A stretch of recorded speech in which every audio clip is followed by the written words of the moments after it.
See if we get some folks in here for a discussion.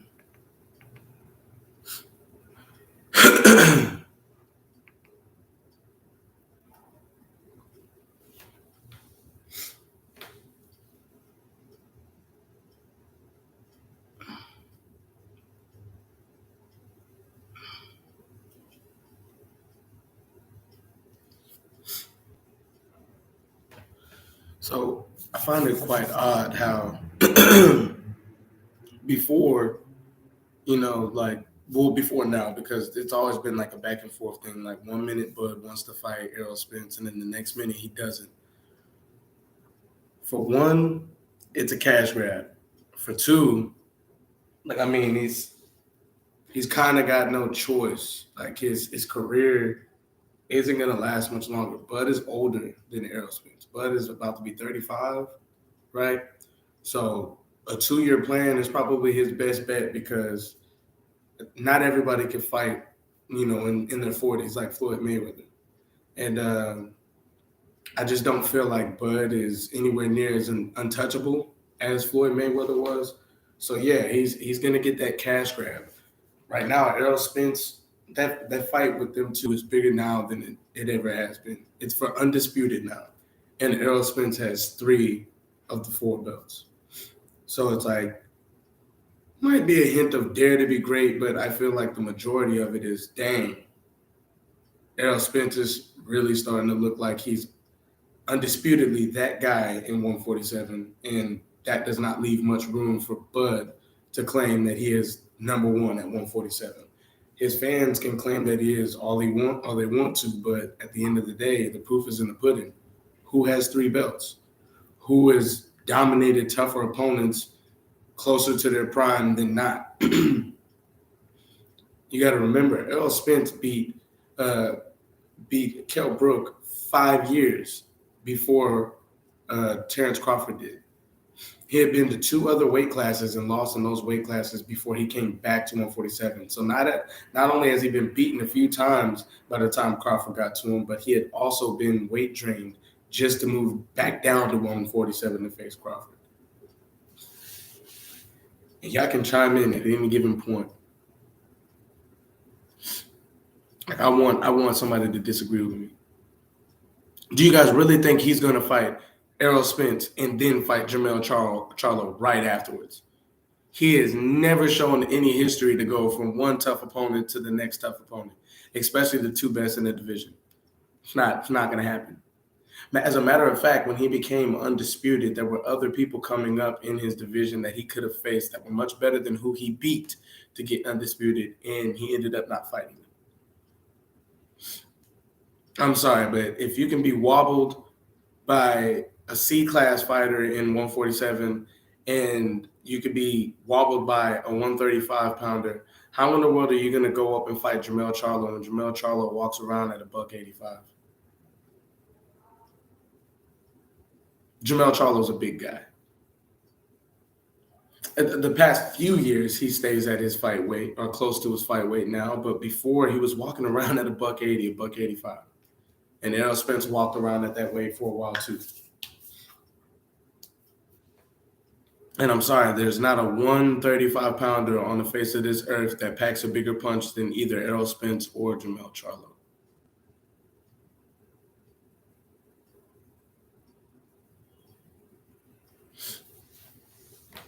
Mighty quiet. I just want to see who's gonna say, talk your shit.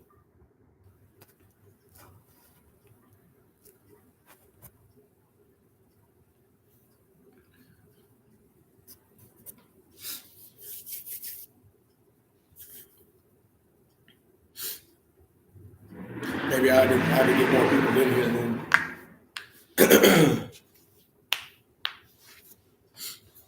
And the chat room is open, so anybody can say what they want to say. But truth be told, there's a reason why there were all these stipulations coming from Bud, knowing that he's the B side.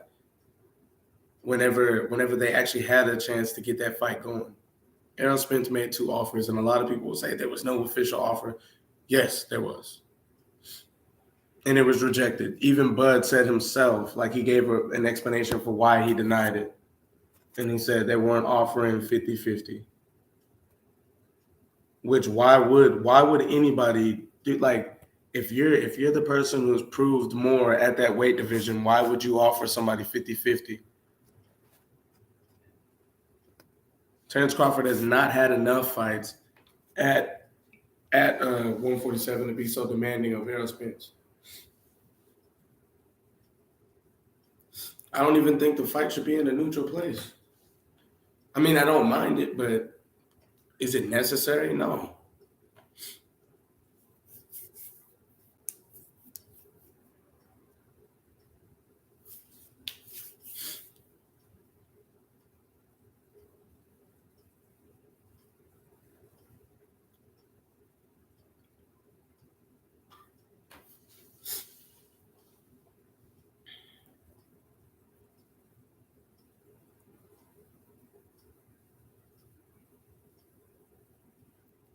Like, if you're being honest with yourself, what has Terrence Crawford really done? The most impressive feat he has at 147 is Sean Porter, but that's after Errol Spence fought him.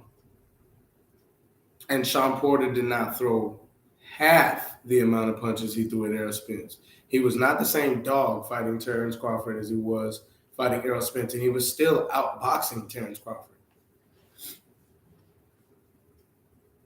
Still outboxing him. He did not apply nearly as much pressure on Terrence Crawford as he applied on Errol Spence. And they're saying that Bud stopped him. No. Bud dropped him twice. He got up very quickly. He was clearly coherent. And his father threw the towel in at a spike. So I'm not calling that a stoppage. He didn't legitimately stop Sean Porter.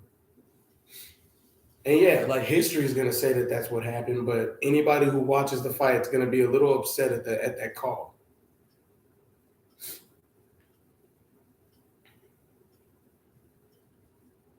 Technical knockout.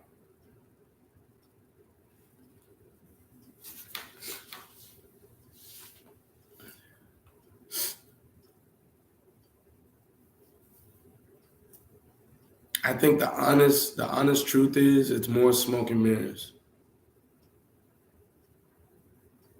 And sometimes it seems like he's trying a little harder to ruin Errol Spence's legacy than to further his own legacy, if that makes sense.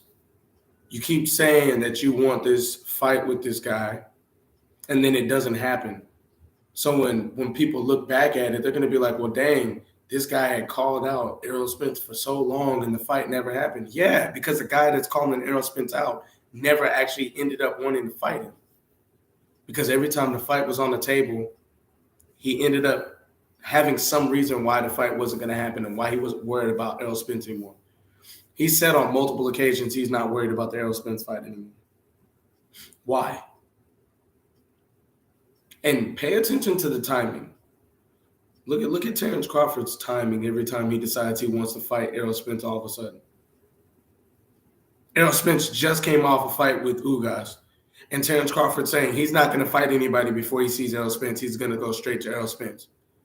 So now you're going to continuously call this guy out while your main focus has been this guy, even while he was training for another opponent, fought another opponent, has to get his recovery and his rest, and then start training again to focus on the next opponent.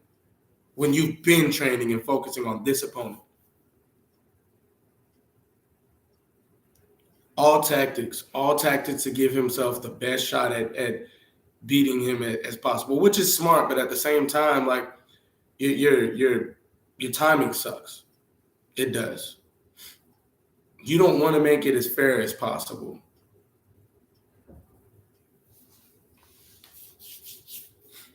That doesn't do much for legacy if it isn't on an even playing field.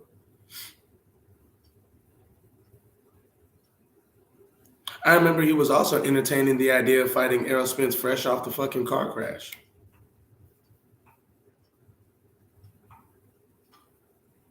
Yeah, I don't want no excuses, this, that, and the other. Like, bro, are you kidding me? Then he goes and destroys Danny Garcia. Oh, I'm not worried about Errol Spence anymore. Really? Yeah, I see the timing. Wanted no parts of Errol Spence after the Sean Porter win. Then the car crash happens. Then he spent a little time recovering. Oh, Errol Spence never really wanted this, yada yada. Like kicking the man while he's down, but then he destroys Danny Garcia, white gloves him. And then all of a sudden, oh, I haven't been thinking about the Errol Spence fight. He needs me more than I need him. I'm already undisputed at other weight classes. So what's the interest now? Because of what happened with Ugas? Let's keep in mind, y'all, your Dennis Ugas also beat Terrence Crawford in amateurs, which means he outboxed him. He couldn't outbox Errol Spence. And then people want to keep talking about how he stunned Errol Spence. No, Errol Spence wasn't stunned by him. He was knocked off balance because he looked down at his mouthpiece and got hit after the ref said stop. Your Dennis Ugas took 3 cheap shots in a row and still didn't put him on his butt.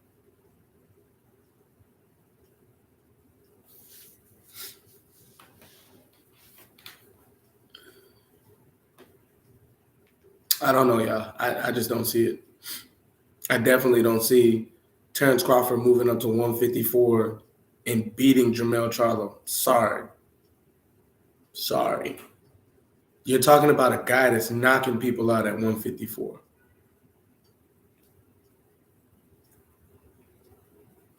He's knocking people out at 154. Some of which are guys that at one point fought at 160 and came down to 154. He's knocking them out too.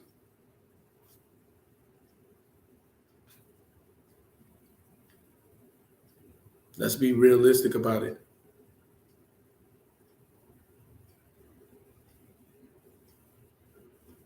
The fact that I don't have any detractors on this tells me I'm right. Right as can be. Terrence Crawford does not really want the smoke with Errol Spence nor Jermell Charlo, unless there's some huge disadvantage with both of them. It's like he argues down every single turn that the A side makes. Errol Spence is clearly the A side. Like, what more do you guys want him to do? Seriously, everybody keeps bringing up what Terrence Crawford did at other weight classes. Okay, he did not do that at the weight class that I am running. Errol Spence should not have to honor what that man did at 135 when they're fighting at 147. You go up to another man's weight class and you challenge that man for belts he has, you have to follow. You're the B side. Doesn't matter how you look at it. Floyd Mayweather was destroying everybody before he moved up in weight to fight Oscar De La Hoya. And guess what? He was the B side. And Oscar De La Hoya had some ridiculous terms for Floyd Mayweather. Floyd Mayweather met those terms and defeated the champ. What up, Form Tuna 1720?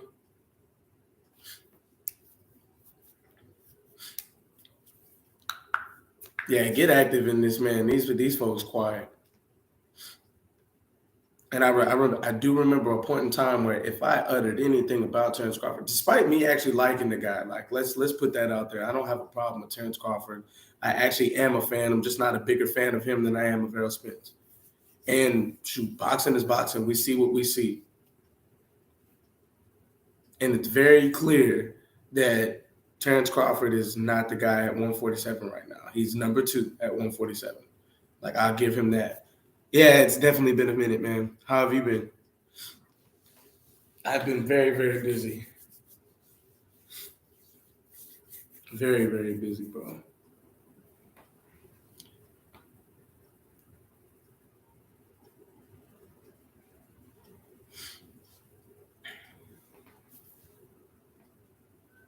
What up, Jacob Asset? Is that your real last name? Jacob Asset. Asset's your last name?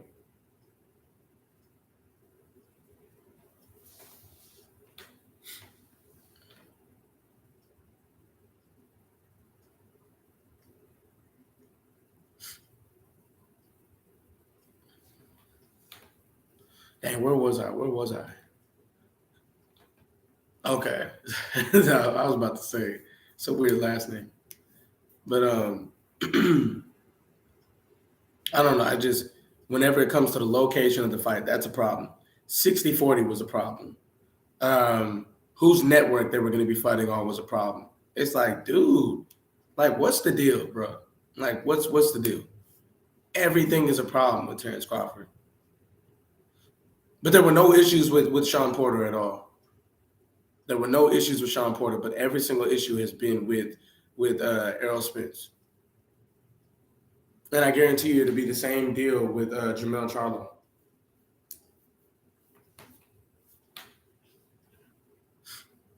Jermell Charlo is undisputed at 154. The undisputed 135 is not going to go up to 154 and beat the undisputed at 154.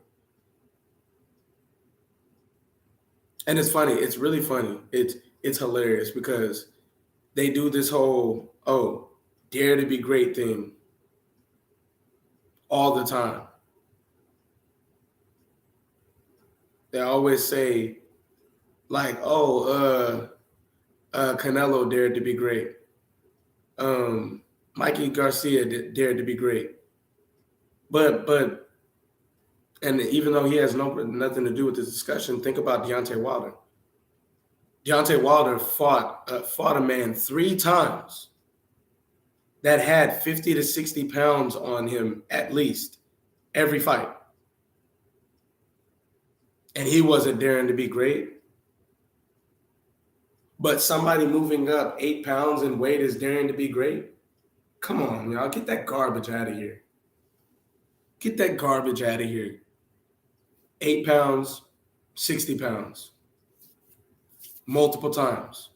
Who else is Mikey Garcia fought at 147? What's his name? Jesse Vargas? Is it Jesse Vargas? Or was it not Jesse Vargas? The guy that Keith Thurman fought.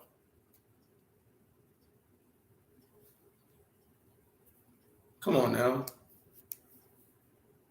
Or was that Jesse Vargas versus him? I don't know. Two of them 3 fought each other. At the end of the day, though, like people pick and choose, like depending on who their favorite fighters are, what's great and what's not great. Errol Spence can go do every single thing that Terrence Crawford did, and Terrence Crawford fans will still find a way to discredit it. Y'all act like y'all can't like both fighters. That's an issue. That's an issue. Two black men, top of the division, and that's an issue. One of them has to be trash, right? Like, come on now. Keep in mind, like I think Terrence Crawford's great, but he's not better than Errol Spence. Not at 147.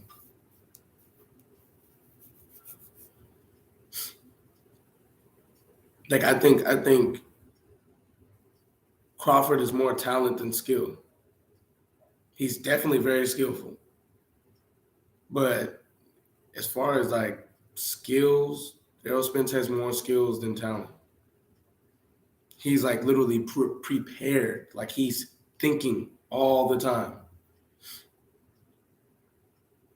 And he has a lot in the arsenal that people do not give him credit for. Keep in mind, Terrence Crawford does that whole switch hit thing against orthodox fighters.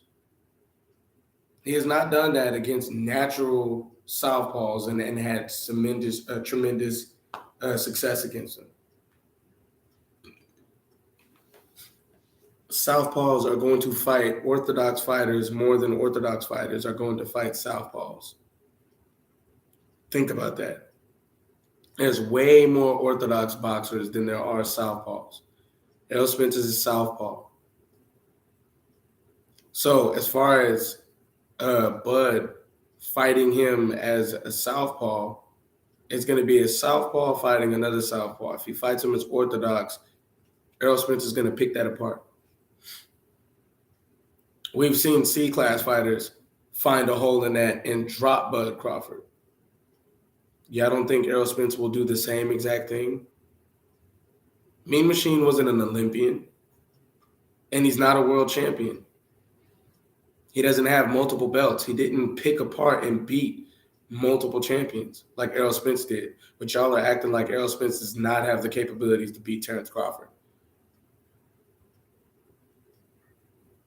When a C-class fighter showed how vulnerable Terrence Crawford really is.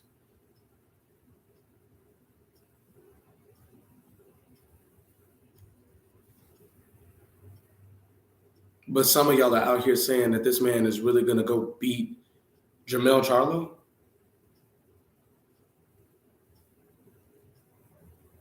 Y'all got brain damage, bro.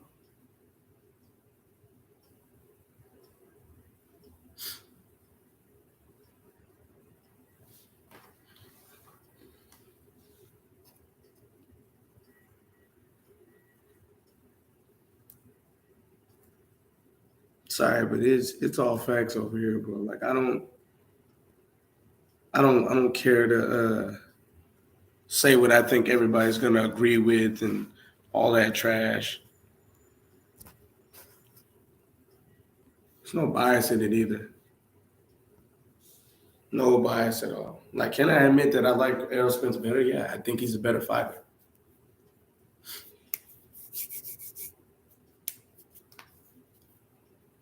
And sports commentators have been wrong so many times. So many times.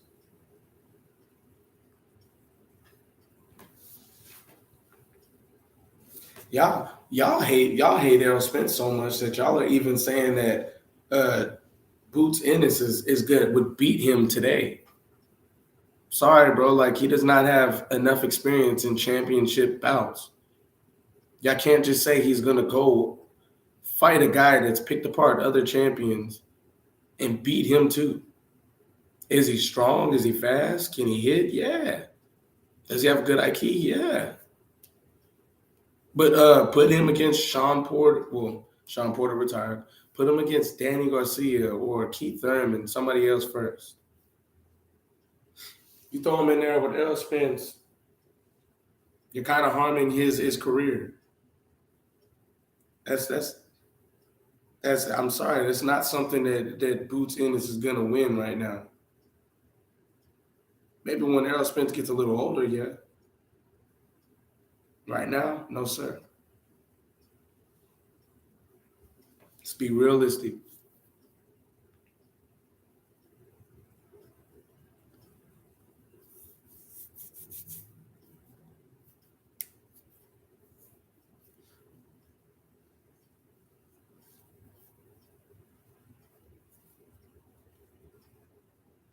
But I put this in a couple boxing groups that I'm part of or whatever.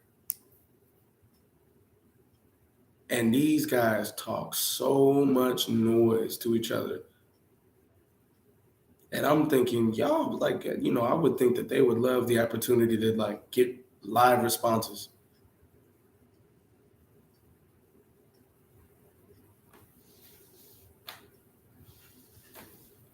They only want the smoke on Facebook. That's all it is. Y'all don't want to have to hear my mouth. That's fine.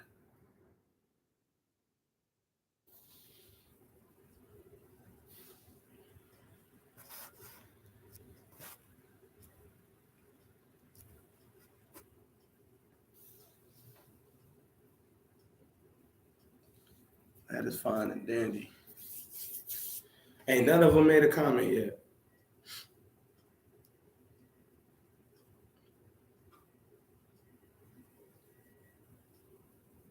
And y'all gotta stop coming in and out without liking the video. That's the reason why we're not getting no traction on it. That and probably because I haven't been on here for a minute.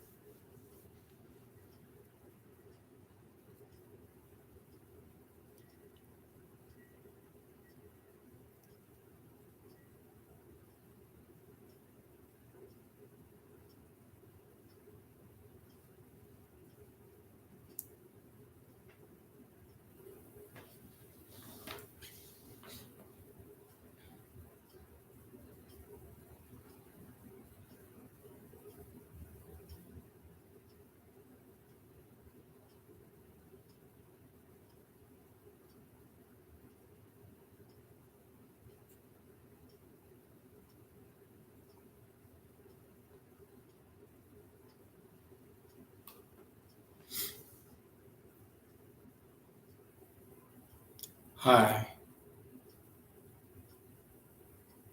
Twerkbait Gaming.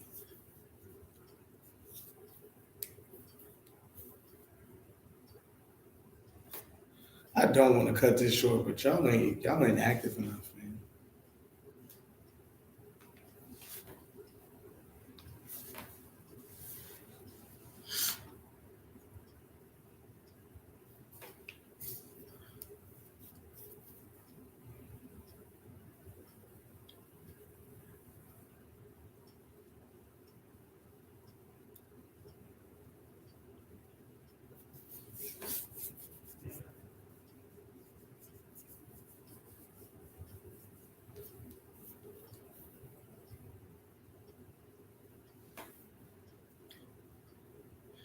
On the way in, y'all like the video, please. I'm trying to get a good, healthy debate going. And y'all are not making that happen right now.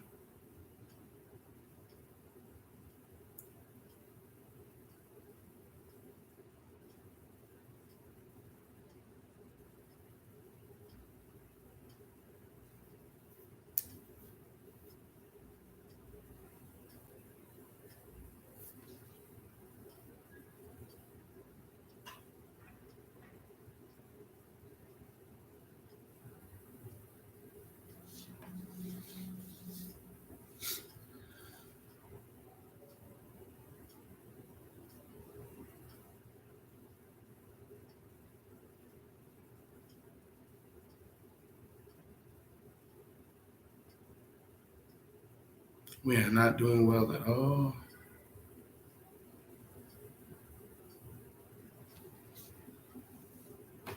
Please let this be somebody from the Facebook group that disagrees with me.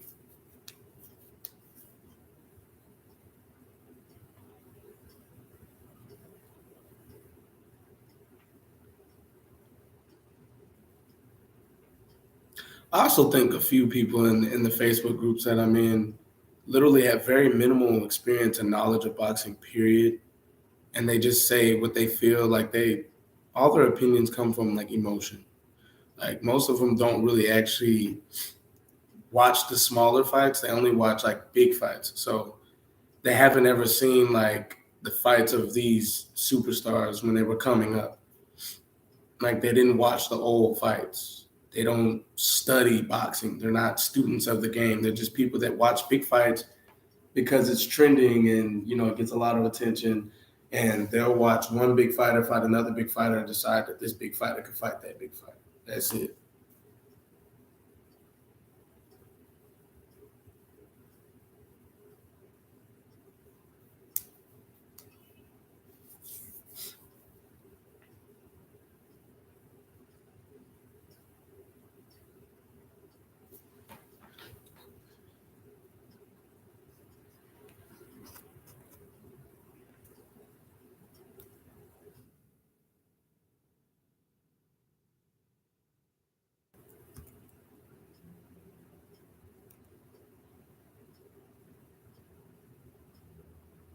Huh. Well, shoot. At this point, if y'all do have any opinions on this topic, y'all just go ahead and put it in the comment section. I may respond with a video later. But yeah, this video is not doing numbers, and I got other stuff I need to be doing right now. Oh, somebody just came in.